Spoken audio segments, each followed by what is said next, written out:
I get in trouble every single year. We have a work ethic scholarship program that I administer through my foundation.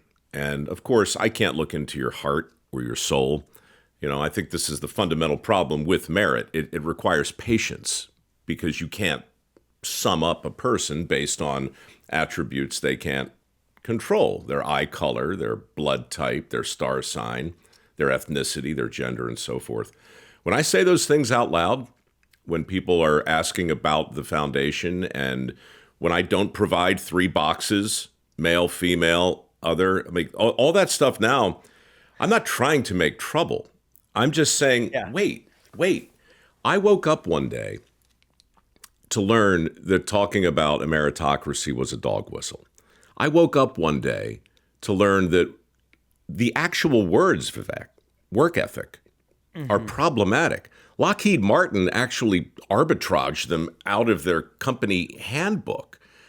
Korn Ferry has a whole list of words that have been deemed problematic, like drive, ambition, and there are alternatives now for these words.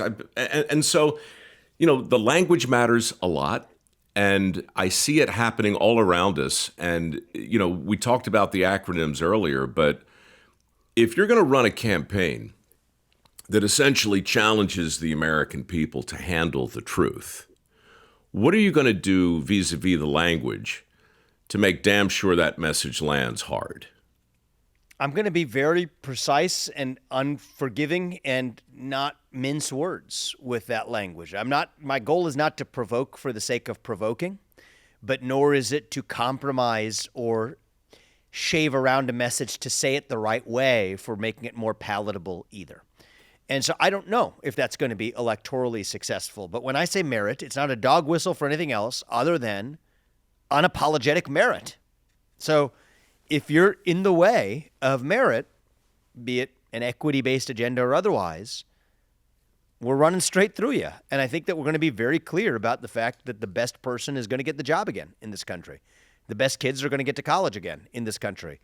And the best means different things in different settings. There's not one hierarchy of best, right? The people who are best at a four-year liberal arts college like Harvard that I went to or whatever might be very different than the people who are going to be going through 2-year programs learning how to be a welder or a carpenter or mechanic. And in some ways, part of what we miss in this country, actually part of the mistake of meritocracy or some of the pro-merit camp, there's not one pro-merit camp. Sometimes you get it wrong as you fetishize the one axis of meritocracy, forgetting that there are many axes of meritocracy.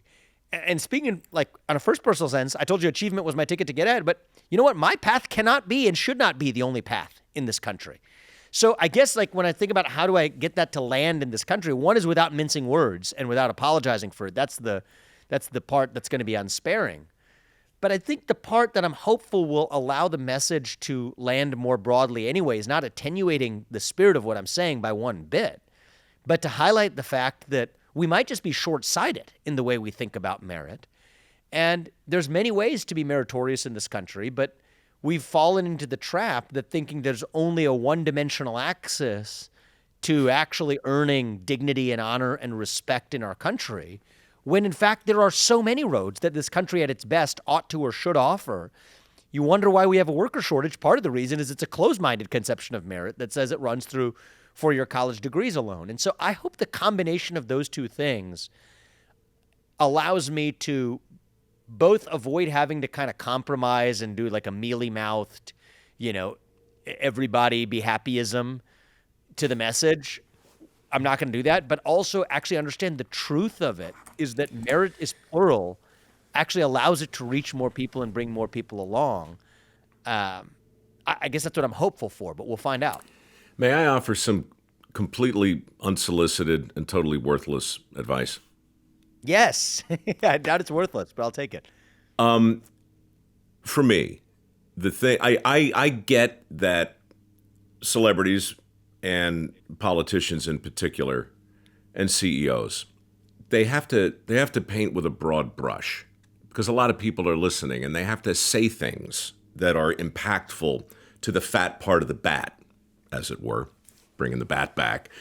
But these things, they're bromides and they're platitudes and they're tripe.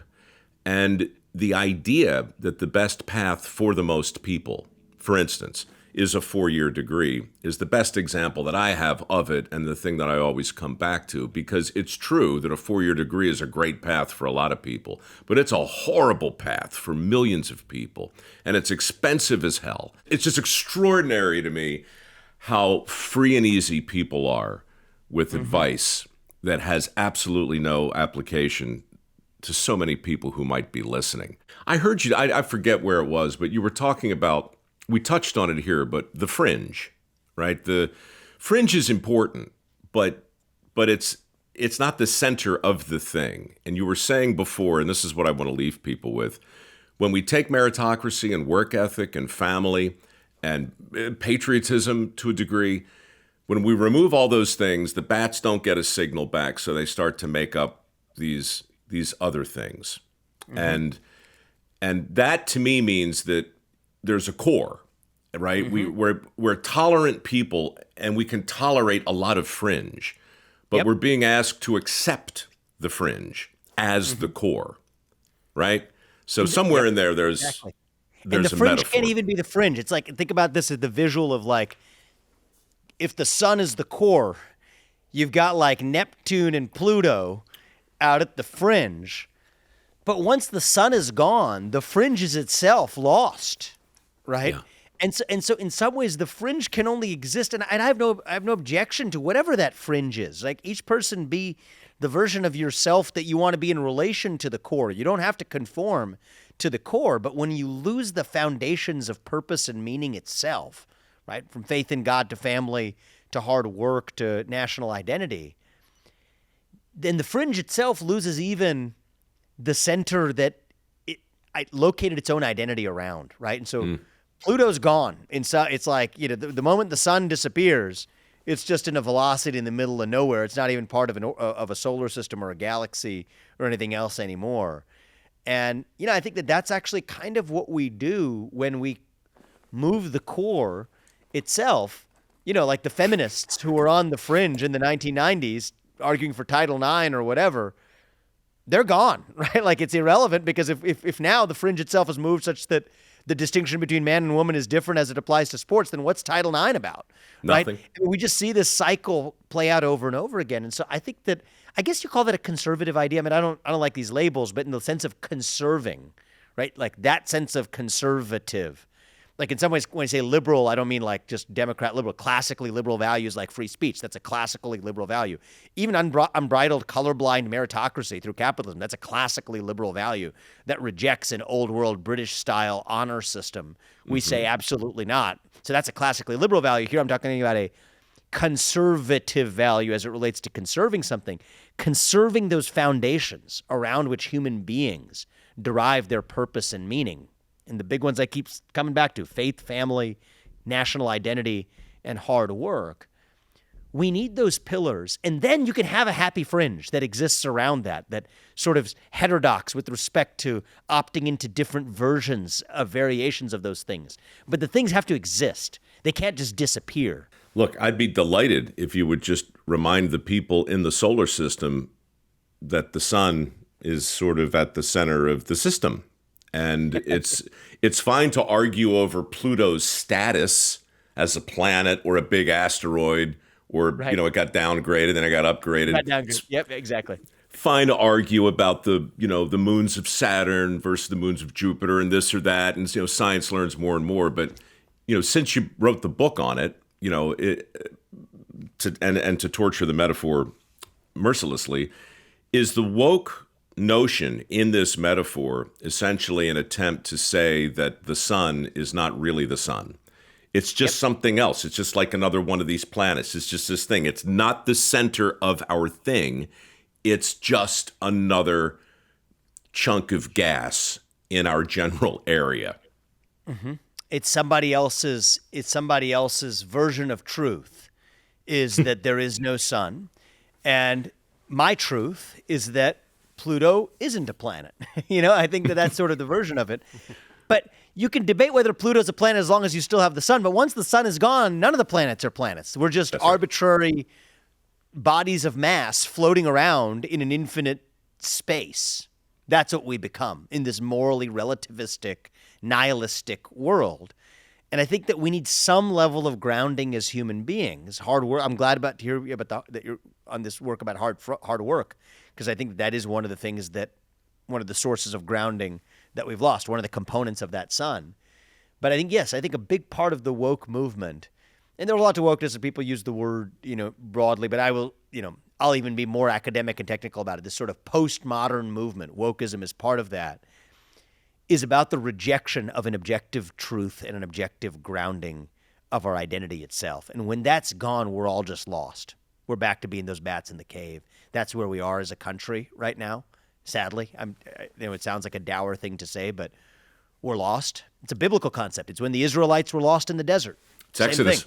Absolutely. It's Exodus. It's Exodus all over again. But you're not yet at the promised land. So you're still in what? Exodus is what? Book 3? Book 2? 2 or 3, yeah.